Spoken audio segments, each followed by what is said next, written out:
აუცილებელია გააქტიურდეს თანამშრომლობა. მე მინდა რამდენიმე მნიშვნელოვანი სიახლეებიც გითხრათ ძალადობის პრევენციის ეროვნულ სტრატეგიაზე.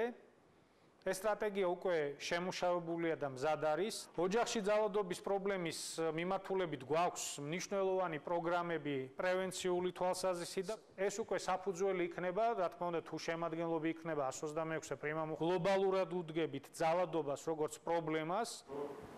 სულფასოვნად განხორციელდება, რა თქმა უნდა. ხილოცავთ. წარმატებები. ელენკა. ხილოცავთ. Кивот.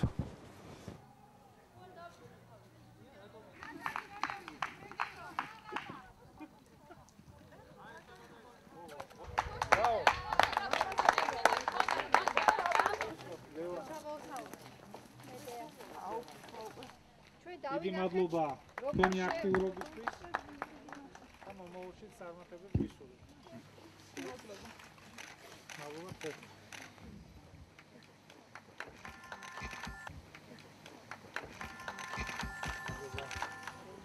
შინაგან საქმეთა სამინისტრომ მოამზადა და ახლო პერიოდში საზოგადოების წინაშე წარსდგება ძალადობის პრევენციის ეროვნული სტრატეგიით. და ამ სტრატეგიაში განსაკუთრებული ადგილი უჭირავს ოჯახში ძალადობის პრევენციას. შესაბამისად, გათვალისწინებულია აქტიური თანამშრომლობა არასამთავრობო სექტორთან, საზოგადოების აქტიური ჩართულობით ამ პრობლემასთან ბრძოლა. პრევენციასთან ერთად ჩვენ უკვე წარვსდექით მთავრობის წინაშე კონკრეტული საკანონმდებლო ინიციატივით, რომელიც ითვალისწინებს სისხლის სამართლის კოდექსში 126-ე პრიმამუხლის გამკაცრებას, რომელიც ოჯახურ ძალადობას ეხება. მოქმედი ნორმა ითვალისწინებდა მხოლოდ საზოგადოებისთვის სასარგებლო შრომას პასუხისმგებლობის სახით, თუმცა ჩვენ ამ ინიციატივით გვინდა დამატებით სასჯელის ზომა შემოვიღოთ, რომელიც გაითვალისწინებს უკვე თავისუფლების აღკვეთას, რითაც პოლიციელს სამართლებრივი საფუძველი ექნება მოძალადის დაკავებისა.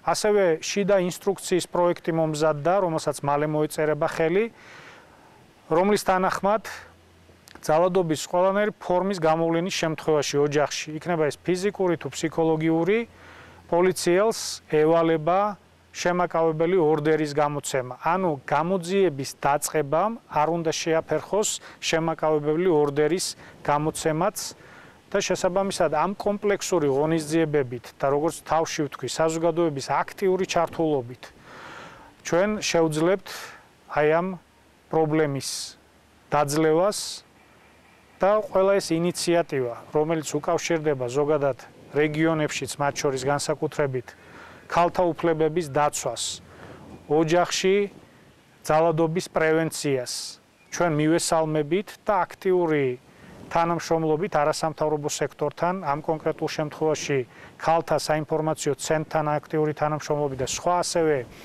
არასამთავრობო ორგანიზაციებთან თანამშრომლობით გვინდა ერთიანი პლატფორმა შევქმნათ ოჯახში ძალადობის წინააღმდეგ ბრძოლის თვალსაზრისით. ჩვენ შინაგან საქმეთა სამინისტროსთან თანამშრომლობით, ასევე ადგილობრივ ორგანიზაციასთან თანამშრომლობით, ევროკავშირის დახმარებით ჩავატარეთ ტრენინგი პოლიციელებისთვის, მოსამართლეებისთვის, პროკურორებისთვის. ვფიქრობ, რომ ეს ტრენინგი იყო ძალიან მნიშვნელოვანი.